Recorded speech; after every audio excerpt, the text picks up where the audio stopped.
2024 లేదా 25లో డిగ్రీ లేదా బీటెక్ చదివారా? సాఫ్ట్వేర్ జాబ్ కోసం ఎదురు చూస్తున్నారా? అయితే కోడ్ జ్ఞాన్ 100 డేస్ కోర్సులో చేరండి, జాబ్ సాధించండి.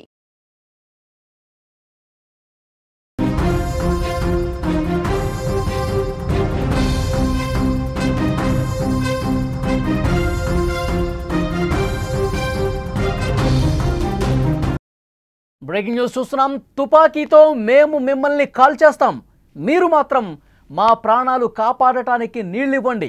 బాంబులు పెట్టి మీ దేశంలో రక్తాన్ని పారించేస్తాం, మా దేశంలో పొలాలు పారేందుకు నీళ్ళివ్వండి. మీ దేశ ప్రజలకు కంటి మీద నిద్ర లేకుండా చేస్తాం, మా రైతులు కంటి నిండా నిద్రపోవటానికి మీరు సాయం చేయండి. సరిగ్గా ఇదే చెప్తోంది పాకిస్తాన్. సింధు జలాలపై చర్చించాలంటూ పాకిస్తాన్ జలవనరుల శాఖ ఇప్పటి వరకు భారత్కు 4 లేఖలు రాసింది. ఇప్పటి వరకు భారత్ ఈ లేఖపై ఏ విధంగానూ స్పందించలేదు. పాకిస్తాన్ దిక్కు లేక ప్రపంచ బ్యాంకు దగ్గరకు కూడా వెళ్ళింది. వాళ్ళు కూడా చేతులెత్తేయడంతో పాకిస్తాన్ రైతుల పరిస్థితి తీవ్రంగా దుర్భరంగా మారిపోయినటువంటి పరిస్థితి. సింధు జలాల నిలిపివేత పాకిస్తాన్లో తీవ్ర కరువుకు దారితీస్తోంది. జీలం, సింధు నదులపైన ఉన్న ప్రాజెక్టుల్లో ఉన్న నీరు క్రమంగా తగ్గిపోతోంది. జీలం నదిపైన ఉన్న మంగళం డ్యాంలో నీరు 50% తగ్గిపోయింది. ఇటు సింధు నదిపైన ఉన్న టర్బేలాలో కూడా అదే పరిస్థితి. విజువల్స్లో చాలా స్పష్టంగా చూడొచ్చు. ఆ ప్రాజెక్టులో నీళ్లు ఏ విధంగా అడుగంటిపోతున్నటువంటి పరిస్థితి ఉంది. ఇదంతా చూసి పాకిస్తాన్ వెన్నులో వణుకు మొదలైంది. భారత్ ఇటువైపు బగ్లిహార్, సలాల్ డ్యాంల గేట్లు కూడా మూసివేసింది. సింధు జలాల వినియోగంపై భారత్ కొత్త ప్రాజెక్టులు డిజైన్ చేస్తోంది. 200 కిలోమీటర్ల పొడవైన కాలువ నిర్మించి సింధు జలాలను యమునా నదితో అనుసంధానం చేయాలని కేంద్రం భారీ ప్రాజెక్టు రూపకల్పన చేస్తోంది. బియాస్ నదీ జలాలను 130 కిలోమీటర్ల కాలువ తవ్వి గంగా నదిలో కలిపే ఆలోచన కూడా చేస్తోంది. ఇలాంటి చర్యలన్నీ కూడా వడివడిగా తీసుకుంటున్నటువంటి నేపథ్యంలో పాకిస్తాన్లో భయం కనిపిస్తోంది. ఎందుకంటే పాకిస్తాన్ ఎలాంటి ప్రగల్భాలు గతంలో పలికిందో మనకు తెలుసు. ఎప్పుడైతే మనం సింధు జలాల అమలును, ఆ ఒప్పందాన్ని నిలిపివేశామో అప్పటి నుంచి కాళ్ల బేరానికి వస్తుంది. ఇప్పటికే 4 లేఖలు రాసిందంటే జలాల కోసం ఎలాంటి భయం ఉంది, భవిష్యత్తు పట్ల ఏ రకమైనటువంటి బెంగ ఉందో మనకు అర్థమవుతుంది. సో భవిష్యత్తు పరిణామాలు ఏ విధంగా ఉంటాయో కూడా మనం డిస్కస్ చేసే ప్రయత్నం చేద్దాం. న్యూస్ రూమ్ నుంచి ఎడిటర్ తిరుమల్ లైవ్లో జాయిన్ అయ్యారు, వారితో మాట్లాడదాం. తిరుమల్, మనం పరిస్థితి చూస్తూ ఉన్నాం. పాకిస్తాన్ లిటరల్గా మన కాళ్ళబేరానికి రావడానికి రీజన్ అదే. జలాలు లేకపోతే వాళ్ళు పూర్తిగా 80% పాకిస్తాన్ అనేది ఒక ఎడారిగా మారిపోయే పరిస్థితి ఉంటుంది. రైతులు ఇక వాళ్ళ పంటలు పండించుకోవడం సంగతి దేవుడు ఎరుగు, తాగటానికి నీళ్లు కూడా దొరకని పరిస్థితి. సో ఇప్పుడు ఏం జరగబోతుంది? ఈ 4 లేఖల తర్వాత ఇంకొన్ని లేఖలు కూడా పాకిస్తాన్ నుంచి వచ్చే అవకాశం ఉంది. జలాలు ఇవ్వండి ఇవ్వండి అని చెప్పి కాళ్ళు పట్టుకుంటారు. కానీ భారత వ్యూహం ఏ విధంగా ఉండే ఛాన్స్ ఉంది? వలి పాకిస్తాన్ ఎప్పుడైతే పహల్గామ్ దాడి జరిగిందో, పహల్గామ్ దాడి మొత్తం పాకిస్తాన్కు అతిపెద్ద శాపంగా మారిందని చెప్పాలి. పహల్గామ్ దాడి తర్వాత భారత ప్రభుత్వం తీసుకున్న కీలకమైన నిర్ణయాల్లో సింధు నదీ జలాల ఒప్పందం రద్దు. 1960లో జరిగిన ఈ ఒప్పందం ప్రపంచ బ్యాంకు 2 దేశాల మధ్య ఒప్పందాన్ని కుదిర్చింది. ఈ ఒప్పందాన్ని భారతదేశం రద్దు చేసుకుంది. అయితే ఇప్పుడు పరిస్థితి ఏంటంటే, ఎప్పుడైతే ఒప్పందాన్ని రద్దు చేసిందో భారత ప్రభుత్వం, ఆ ఒప్పందాన్ని రద్దు చేసిన వెంటనే భారతదేశం ఇండియా నుంచి పాకిస్తాన్ భూభాగంలోకి పారుతున్న ఏదైతే చినాబ్, జీలం, సింధు, ఈ ఇండస్ వాటర్ టెరిటరీ ఉందో ఈ నదులన్నింటినీ కంట్రోల్ చేసింది. దీంతో పాకిస్తాన్లో ఇంకా చెప్పాలంటే సింధు నదిలో నీళ్లు పాకిస్తాన్లోకి వెళ్ళిన తర్వాత పూర్తిగా అడుగంటిపోయే పరిస్థితి కనిపిస్తుంది. సింధు నది జలాల్ని ఇప్పటికైతే భారతదేశం కొంతవరకు మళ్లించే ప్రయత్నం చేసింది. మన దగ్గర ఉన్న బగ్లిహార్, సలాల్ డ్యామ్ని ఇప్పటికే క్లోజ్ చేసింది. ఇటు చినాబ్ నది కావచ్చు, జీలం నది కావచ్చు పాకిస్తాన్లో ప్రవహించలేని పరిస్థితుల్లో ఉన్నాయి. ఒక్కసారి మనం పాకిస్తాన్లో ఏం జరుగుతుందని రాయిటర్స్లోకి వెళ్ళి రిపోర్ట్ని ఒక్కసారి పరిశీలిస్తే పాకిస్తాన్ రైతుల బాధని, రైతుల కన్నీళ్ళని రాయిటర్స్ ఎప్పటికప్పుడు, వార్తా సంస్థ ఎప్పటికప్పుడు బయటికి తీసుకొచ్చే ప్రయత్నం చేస్తుంది. అల్ జజీరా లాంటి వార్తా సంస్థలు ఎప్పటికప్పటికీ పాకిస్తాన్ రైతుల వాయిస్ని వినిపించే ప్రయత్నం చేస్తున్నాయి. చూస్తే ఏదైతే జీలం నది మీద ఉందో, జీలం నది మీద ఉన్న మంగళం డ్యామ్, మంగళ డ్యామ్ అని ఒకటి ఉంది జీలం నది మీద. ఇది పాకిస్తాన్ పంజాబ్ ప్రావిన్స్లో ఉంది. ఈ నది దాదాపు 50% నీళ్లు అడుగంటిపోయాయి, నీళ్ళు లేక. రెండోది వచ్చేసి టర్బెలా, ఇది నేరుగా సింధు నది పైనే ఉంది. ఈ టర్బెలా డ్యాంలో కూడా 50% నీళ్లు అడుగంటిపోయాయి. దీంతో పాకిస్తాన్ రైతులు తీవ్రమైన ఆందోళన ఉన్నారు. నిజానికి ఇక్కడ ఒక పాయింట్ గుర్తు చేసుకోవాలి. ఒకవేళ సింధు నదీ జలాల రద్దు జరగకపోయినప్పటికీ కూడా పాకిస్తాన్లో పంజాబ్ సింధు ప్రావిన్స్ల మధ్య నదీ జలాల పంపిణీ విషయంలో తీవ్రమైన గొడవ జరుగుతుంది. పంజాబ్లో 3 కోట్ల ఎకరాలకు పాకిస్తాన్ నీళ్ళు ఇస్తుంది. సింధులో దాదాపు 1 కోటి ఎకరాలకు నీళ్ళు ఇవ్వాల్సి ఉన్న ఇవ్వట్లేదనే గొడవ జరుగుతుంది. ఇప్పటికే సింధు ప్రావిన్స్లో అక్కడి హోంమంత్రి ఇంటిని తగలబెట్టారు రైతులు. నిజానికి పాకిస్తాన్ రైతులు భారత్తో ఘర్షణ వాతావరణంలో లేరు. పాకిస్తాన్ రైతులు భారత్తో ఎంత బాగుంటే అంత సుభిక్షంగా ఉంటామనే ఆలోచనలో ఉన్నారు. సింధు నది మీదనే పూర్తి పాకిస్తాన్ జీవనాధారం ఆధారపడింది. పాకిస్తాన్ మొత్తం జీడిపిలో వ్యవసాయం నుంచి దాదాపు 20% వస్తుంది. వ్యవసాయంలో చాలా కీలకమైన పంటలు గోధుమ, అట్లాగే వరి, అట్లాగే చెరకు చాలా అట్లాగే పత్తి, ఇటువంటి చాలా కీలకమైన పంటలు ఈ సింధు ప్రావిన్స్లో అంటే సింధు నది పరివాహక ప్రాంతాల్లో వస్తాయి. ఇప్పుడు నీళ్లు ఆగిపోవటం వల్ల రైతులకి అక్కడ కన్నీళ్లు తప్ప ఇంకేమీ మిగలేదు. ఇప్పటికే పాకిస్తాన్ జలవనరుల శాఖ దాదాపు 4 సార్లు భారత ప్రభుత్వానికి విజ్ఞప్తి చేసింది సింధు నదీ జలాలపైన కూర్చొని మాట్లాడుకుందామని. భారత ప్రభుత్వం చాలా స్పష్టంగా చెప్తుంది, నీళ్లు రక్తం ఒకే చోట పారవు, నీళ్లు రక్తం ఒకే చోట పారవు. దీనికి పాకిస్తాన్ భారతదేశం ఎట్టి పరిస్థితుల్లో అంగీకారం తెలియజేయదు అని చాలా స్పష్టంగా చెప్పింది. ఇప్పటికే విదేశాంగ శాఖ కూడా ఉగ్రవాదం పైన ఎప్పుడైతే మాట్లాడుతుందో, పాకిస్తాన్ ఎప్పుడైతే ఉగ్రవాదం పైన మాట్లాడుతుందో, పాకిస్తాన్ ఎప్పుడైతే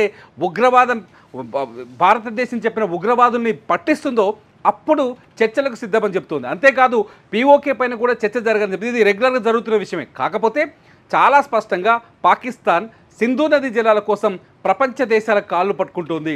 ఆఖరికి వరల్డ్ బ్యాంక్ దగ్గరికి వెళ్ళి కూడా వరల్డ్ బ్యాంక్ దగ్గర కూడా ప్రపోజల్ తీసుకెళ్ళింది. వరల్డ్ బ్యాంక్ కూడా చేతులు తీసింది, మేము ఏమీ చేయలేము ఈ విషయంలో అని చెప్పేసి. దీంతో పాకిస్తాన్ రైతులకు భవిష్యత్తు కనిపించట్లేదు. పాకిస్తాన్ రైతులకు పంటలు పండే వాళ్ళ పొలాలు ఎండిపోవడం ఖాయంగా కనిపిస్తుంది. నిజంగా చెప్పాలంటే ఇది వర్షాకాలం, ఋతుపవనాలు వస్తున్న ఈ సందర్భంలో కూడా పాకిస్తాన్లో తీవ్రమైన కరువు కనిపిస్తుంది. ముఖ్యంగా కనీసం తాగడానికి కూడా నీళ్ళు లేని పరిస్థితి. ఒక విషయంలో క్లారిటీ అండి, పాకిస్తాన్ గనక ఇంకా కొంత మొండి వైఖరిలోనే ఉంది, ఇంకా మన మీద వ్యతిరేక భావంతోనే ఉంది, ప్రగల్భాలు పలుకుతోంది. మన దేశానికి సంబంధించి ఇక మొదటి నుంచి అదే ఉద్దేశంతో ఉంది. అయితే ఇప్పుడు సింధు జలాలకు సంబంధించి ఈ అమలును ఒకవైపు నిలిపివేస్తూ భవిష్యత్తులో కూడా ఈ జలాల్ని మన దేశ అవసరాల కోసమే వాడుకునే విధంగా కొన్ని ప్రాజెక్టుల రూపకల్పన కూడా చేస్తోంది. భవిష్యత్తులో ఇక పూర్తిగా సింధు జలాల నుంచి ఒక్క చుక్క కూడా నీరు రాని పరిస్థితి ఉంటే అప్పుడు పూర్తిగా మన కాళ్ళ మీద పడే పరిస్థితి ఉంటుందా? మీరు ఏ కండిషన్స్ అయితే పెడతారో వాటిని మేము ఒప్పుకుంటున్నాం, అంతర్జాతీయ ఉగ్రవాదులు మీకు అప్పగిస్తాం, అదేవిధంగా మీరు ఏం కోరుకున్నా సరే అది చేయటానికి మేము సిద్ధంగా ఉన్నాం, మాకు మా ప్రజలు ముఖ్యం, మా రైతులు ముఖ్యం. ఇలాంటి పరిస్థితి పాకిస్తాన్లో ఉండే అవకాశం ఉందా భవిష్యత్తులో? మొదటి నుంచి కూడా ప్రపంచ దేశాలు చాలా స్పష్టంగా ఎక్స్పెక్ట్ చేస్తుంది ఏంటంటే పాకిస్తాన్కి భారత్కు మధ్య పీఓకే కోసం యుద్ధం జరగదు. పీఓకేని ఎప్పటికైనా భారత్ స్వాధీనం చేసుకుంటుంది, ఎప్పటికైనా పాకిస్తాన్ వెనక్కి జరిగిపోతుంది. కానీ పాకిస్తాన్కి భారత్కి మధ్య జరగబోయే అతిపెద్ద యుద్ధం ఏదైనా ఉందంటే అది జల వివాదమే అవుతుంది. సింధు నదీ జలాల కోసమే జరుగుతుందని ప్రపంచం మొత్తం ఎక్స్పెక్ట్ చేస్తుంది. గతంలో అమెరికా కూడా ఇదే వ్యాఖ్యానం చేసింది. ఐక్యరాజ్య సమితిలో కూడా ఇటువంటి చర్చ జరిగింది. నేను ఐక్యరాజ్య సమితిలో కూడా పాకిస్తాన్ భారత్ సింధు జలాల్ని ఆపడం దుర్మార్గమని మాట్లాడుతూ వచ్చింది. అప్పుడు నోరు మూసుకోమని భారత ప్రతినిధి పాకిస్తాన్కి గట్టిగా యుఎన్లో చాలా స్పష్టంగా హెచ్చరికలు జారీ చేశారు. ఇదంతా చూస్తుంటే పాకిస్తాన్ ఎప్పటికైనా వాళ్ళ దేశంలో పాకిస్తాన్లో సుభిక్షంగా ఉండాలంటే, పాకిస్తాన్లో పంటలు పండాలి అంటే, పాకిస్తాన్లో వ్యవసాయం ముందుకు వెళ్ళాలి అంటే ఖచ్చితంగా భారతదేశం అడిగిన 2 పనులు చేయాలి. ఒకటి, పీఓకే నుంచి వెనక్కి వెళ్లాల్సి వస్తుంది, పీఓకే పైన చర్చలకు రావాల్సి వస్తుంది. రెండోది వచ్చి ఉగ్రవాదం పైన ఖచ్చితంగా పాకిస్తాన్ చర్చించాలి. పాకిస్తాన్ దగ్గర ఉన్న తీవ్రమైన ఉగ్రవాదుల్ని, ప్రపంచానికే ముప్పుగా ఉన్న తీవ్రమైన ఉగ్రవాదుల్ని భారత్కు పట్టించాలి. ఉగ్రవాదాన్ని కూకటి వేలతో పేల్చిపడేయాలి. నిన్న ఐక్యరాజ్య సమితి వ్యాఖ్యానించింది, పాకిస్తాన్లో ఉన్న ఉగ్రవాదాన్ని తుడిచిపెట్టాల్సిన బాధ్యత పాకిస్తాన్కే ఉందని. నిజంగా దొంగ చేతికి తాళాలు ఇచ్చినట్టు అనమాట. పాకిస్తానే ఉగ్రవాదాన్ని ప్రోత్సహిస్తుంది. అటువంటి పాకిస్తాన్కి ఉగ్రవాదాన్ని తుడిచిపెట్టమని, ఉగ్రవాదాన్ని అంతం చేయాల్సిన బాధ్యత పాకిస్తాన్కి ఉందని చెప్పడం కొంత ఆశ్చర్యాన్ని కలిగిస్తుంది. ఇకపోతే ఏదైతే సింధు జలాన్ని కట్టడి చేయాలని భారత్ నిర్ణయించిందో, 1965లో జరిగిన ఒప్పందాన్ని రద్దు చేసుకుందో, భారత్ ఇమ్మీడియట్గా కొన్ని ప్రాజెక్టులకి రూపకల్పన చేస్తుంది. ముఖ్యంగా బియాస్ నది ఒక పాయ గంగా నదిలో కలుస్తుంది. కానీ ఏదైతే పాకిస్తాన్ వైపు వెళ్తుందో ఆ బియాస్ నది పాయని దాదాపు 130 కిలోమీటర్ల దూరం కాలువలు తవ్వి దాన్ని తీసుకొచ్చి గంగాలో కలపాలని ఒక ప్రాజెక్ట్ని రూపకల్పన చేసింది. దీనికి సంబంధించిన డిపిఆర్లు రెడీ చేస్తుంది భారత ప్రభుత్వం. సేమ్ టైం సింధు నది జలాలు ఏదైతే సింధు నది ఉందో సింధు నదిని పూర్తి స్థాయిలో యమునా నదిలోకి మళ్లింప చేయడం వల్ల, ఈ రెండింటిని అనుసంధానం చేయడం వల్ల గుజరాత్, రాజస్థాన్, పంజాబ్, ఢిల్లీ సస్యశ్యామలంగా మారుతాయి. ఈ 3 రాష్ట్రాలకి ఈ 4 రాష్ట్రాలకి నీటి కొరత ఉండదు అనేది ఇంకొక ఆలోచనగా తెలుస్తుంది. దీనికోసం ఇప్పటికే భారత ప్రభుత్వం దాదాపు 200 కిలోమీటర్ల కెనాల్ ఏర్పాటు చేయాలని ఆలోచిస్తుంది. దీనికోసం 200 కిలోమీటర్ల కెనాల్ తవ్వాలి, అందులో 12 కిలోమీటర్లు సొరంగ మార్గాలు తవ్వాలని ఒక అంచనాకు వచ్చినట్టుగా తెలుస్తుంది. చాలా స్పష్టంగా పాకిస్తాన్తో నీటి ఒప్పందాన్ని రద్దు చేసుకోవడమే కాదు, ఆ నీటిని ఎలా మళ్లించాలి భారత భూభాగంలోకి అనే ఆలోచన కూడా చాలా స్పష్టంగా చేస్తుంది భారత ప్రభుత్వం. ఒక 3 ఏళ్లలో ఈ 2 ప్రాజెక్టులు పూర్తవుతాయని కూడా ఇప్పటికి ఒక అంచనాలు అందుతున్నాయి. ఇవంతా చూస్తుంటే పాకిస్తాన్కి భవిష్యత్తులో గడ్డు కాలం ఎదురు కాబోతుంది. కనీసం 2 నెలల నుంచే ఏప్రిల్ 22వ తేదీన పాకిస్తాన్ బుద్ధి ఏ రకంగా ఉంటుందో ప్రపంచం మొత్తానికి తెలుసు. ఇప్పుడు మన మీద కక్ష మరింత పెంచుకునే ప్రమాదం ఏమన్నా ఉందా? ఇప్పటికే ఉగ్రవాదులకి స్థావరాలు కల్పించి మన మీద పంపించి, మన దేశం మీదకు పంపించి ఏ విధంగా దాడులు చేసిందో, ఎలాంటి ప్రశాంతంగా ఉన్నటువంటి ప్రాంతాలను కూడా హింస వైపు ఏ విధంగా తీసుకుపోయిందో మనం చూసాం. పెహల్గాం దాడి అదే. ఇప్పుడు ఈ సింధు నదీ జలాల మీద మనం గట్టిగా పట్టుబడి ఉంటే ఇంకా కొత్త ప్రాజెక్టులు అక్కడ మనం నిర్మాణం తలపెడుతున్నటువంటి నేపథ్యంలో దీన్ని మనసులో పెట్టుకున్నటువంటి పాకిస్తాన్ మరింత ఉగ్రవాదుల్ని మన దేశం మీదకు ఉసిగొల్పి కక్ష తీర్చుకునేటువంటి పరిస్థితి, అలాంటి ప్రయత్నాలు ఏమి చేయదా? అంటే ఇప్పటిదాకా చేస్తుంది పాకిస్తాన్ అదే కదా. అన్ని రకాల ఒప్పందాలు ఉన్నప్పటికీ సిమ్లా ఒప్పందం ఉంది. 2 దేశాల మధ్య ఎటువంటి ఉద్రిక్త పరిస్థితులు ఉండొద్దు, బార్డర్ దాటొద్దు, ఒక దేశపు అంతర్గత భద్రత విషయాలు ఇంకో దేశం జోక్యం చేసుకోకూడదు అని సిమ్లా ఒప్పందం ఉంది. ఆ సిమ్లా ఒప్పందాన్ని మొన్న రద్దు చేస్తూ పాకిస్తాన్ ప్రకటించింది. ఏం జరిగింది? భారతదేశంలో హింసను సృష్టిస్తూనే వస్తుంది పాకిస్తాన్. ఇవాళ ప్రధాని మోదీ ఇవాళ పహల్గాం దాడి తర్వాత జమ్మూ కాశ్మీర్లో పర్యటించారు.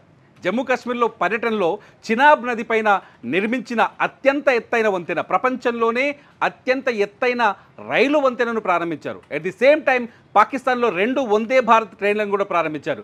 అయితే చినాబ్ నది వంతెన పైన మోదీ పర్యటించిన తీరు మొత్తం భారతీయుల గుండెల్లో ఆత్మస్థైర్యాన్ని, ధైర్యాన్ని పెంచింది. మోదీ చేతిలో త్రివర్ణ పతాకం, 3 రంగుల జెండా చేతిలో పట్టుకొని దాన్ని అలా ఆకాశంలో అలా ఊపుతూ ముందుకు నడుస్తున్న తీరు పాకిస్తాన్కి ఒక మౌన హెచ్చరికని, భయంకరమైన హెచ్చరికని జారీ చేసినట్టు తెలుస్తుంది. మోదీ ప్రతి సభలో ఇప్పుడు చెప్తున్నారు, పాకిస్తాన్ ప్రజలకి నేరుగా హెచ్చరికలు జారీ చేస్తున్నారు. మీరు ఉగ్రవాదాన్ని అంతం చేసే వరకు, మీరు ఉగ్రవాదం పైన తిరుగుబాటు చేసే వరకు ఉగ్రవాదం పాకిస్తాన్లో అంతం కాదు.